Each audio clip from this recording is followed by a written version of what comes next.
தமிழ் தொலைக்காட்சி நேயர்களுக்கு வணக்கம். ஒளிமயமான எதிர்காலம் நிகழ்ச்சி மூலமா ஓம்காரம் பகுதியில் சந்திக்கிறதுல சந்தோஷம்.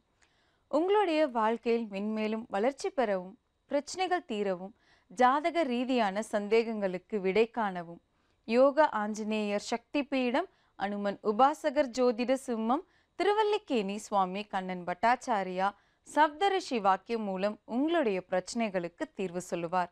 வணக்கம் சுவாமிஜி. நாராயண சுவாமிஜி, இன்றைய தினம் எப்படி இருக்கு?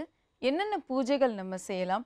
என்னென்ன ஆன்மீக குறிப்புகள் இருக்குன்னு சொல்லுங்க சுவாமிஜி. ஸ்ரௌதத்மார்த்தாதிகம் கர்ம நிகிலம் ஏன சூத்ரிதம் தஸ்மை சமஸ்த வேதார்த்த விதே விகனசே நமக.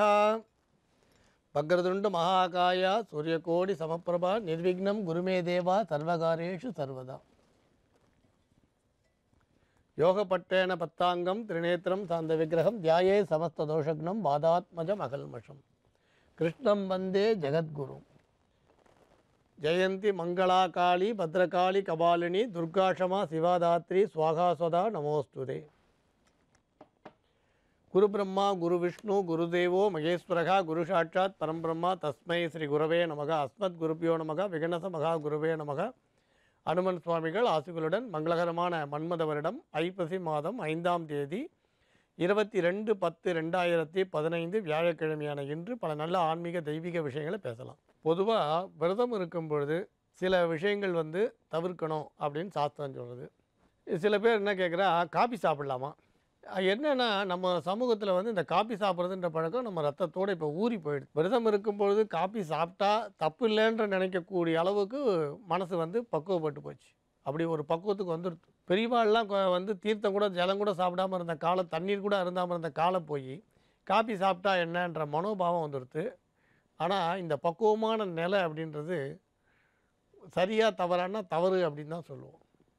அப்போ சுகர் இருக்கிறவா என்ன பண்ணுவான்? இப்போ சுகர் இருக்குது, அப்புறம் வயிறு அல்சர் சம்மந்தமான வியாதி இருக்குன்னா, சுகருக்கும் அல்சருக்கும் காப்பி மருந்து கிடையாது. சுகருக்கும் அல்சருக்கும் காப்பி மருந்துன்னு யார் சொன்னால்?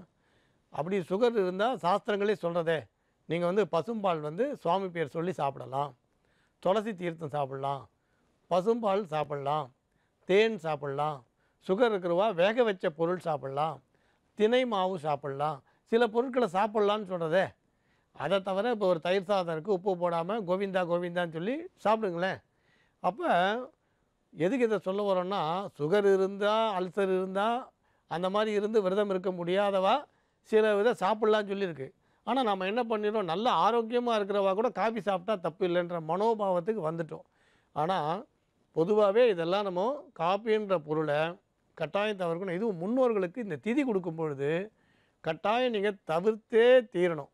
கொஞ்சம் டீ சாப்பிடலாமா, கொஞ்சம் காஃபி சாப்பிடலாமான்னா ஏதோ வருஷத்தில் ஒரு நாள் நம்ம முன்னோர்களை நினச்சி நம்ம திதி கொடுக்குறோம்.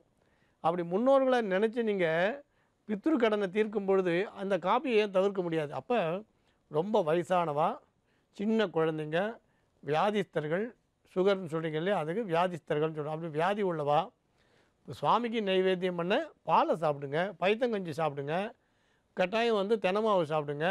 அதே மாதிரி உங்களுக்கு அந்த வேக வச்ச உணவுப் பொருளை சாப்பிடுங்க, சுவாமி பேர் சொல்லி சாப்பிடுங்க. ஆனால் இந்த காபி சாப்பிட்றது எல்லோரும் விரதம் இருக்கிறவா விரத பங்கம் இல்லைன்னு நினைக்க வேண்டாம். காபி சாப்பிட்டாலும் நீங்கள் குளிர்ந்த பானங்கள், இப்போ தான் எல்லா வெளிநாட்டு பானமும் வந்துருத்தேன், உங்களுக்கு ஃப்ரிட்ஜில் வச்சு நிறைய கொடுக்குறா இல்லையா, கலர் கலராக, அந்த குளிர்ந்த பானங்கள் சாப்பிட்டாலும் தோஷம்தான். அது கொஞ்சம் சாப்பிட்டானே, 1 டம்ளர் சாப்பிட்டானே, 1 லிட்டர் சாப்பிட்டானே, எதுவாக இருந்தாலும் விரதம்னு வந்துட்ட பிறகு இந்த குளிர்பானங்களை சாப்பிட்டாலும், காபி சாப்பிட்டாலும், டீ சாப்பிட்டாலும் தோஷம்தான். அப்போ எனக்கு சுகர் இருக்குது, நான் கொஞ்சம் கூல்ட்ரிங்க்ஸ் சாப்பிட்டான்னு கேட்டால், ஏன் சுகர் இருக்கிறவா கூல்ட்ரிங்க்ஸ் சாப்பிட்றீங்க? அதை விட நீங்கள் பெரும்பால் சுவாமிக்கு நைவேத்தியம் பண்ணி அதையே சாப்பிடுங்க. ஒன்று. இன்னொன்று, விரதம் இருக்கும்பொழுது வியாதிஸ்தர்கள் சாப்பிட வேண்டிய நிர்பந்தம் இருந்தால் அளவோடு சாப்பிட்ணும். அடுத்த விஷயம், ருசிக்காக சாப்பிடக்கூடாது. எனக்கு சுகர் இருக்குது அதனால் 2 இது வாங்கி சாப்பிட்றேன், ஸ்நாக்ஸ் சாப்பிட்றேன்னு சொன்னால் அதெல்லாம் அர்த்தம் கிடையாது. ஸ்நாக்ஸ் எல்லாம் சாப்பிட சொல்ல, விதவிதமாக ருசியாக காரமாலாம் சாப்பிட சொல்ல. வியாதிஸ்தர்கள் விரதம் இருக்கக்கூடிய காலத்தில் நான் முதல்ல சொன்ன மாதிரி சுவாமிக்கு நைவேத்தியம் பண்ண பொருள் அரை வயிறு தான் சாப்பிட்ணும். அது கூட முழுக்க சாப்பிடக்கூடாது. ஒருத்தர் சொன்னாராம், டாக்டர் பழம்லாம் சாப்பிடாதுன்னு சொன்னால், சாப்பிட்டா ஒரு பழம் தான் சாப்பிட சொன்னார். ஆனால் டாக்டர் ரொம்ப கோச்சின்ட்டார், நான் ஒரு பழம் தான் சாப்பிட்டேன்னாராம். என்ன பழம்னா, பலாப்பழம் முழுசாக ஒன்று சாப்பிட்டேன், டாக்டர் கோச்சுட்டானாராம். அந்த மாதிரி சாமர்த்தியமாக நம்ம பேசுகிறது தப்பு. டாக்டர் வந்து ஒரு பழம் சாப்பிடு பரவாயில்லன்னு சொன்ன உடனே சாப்பிடக்கூடாது. நீ வியாதி சுகர் இருக்குது, சாப்பிட்டா ஒரே ஒரு பழம் சாப்பிடுங்க. அவர் நீங்கள் வாழைப்பழம் சாப்பிட போகிறீங்கன்னு வச்சுன்னு சொல்லியிருப்பார்.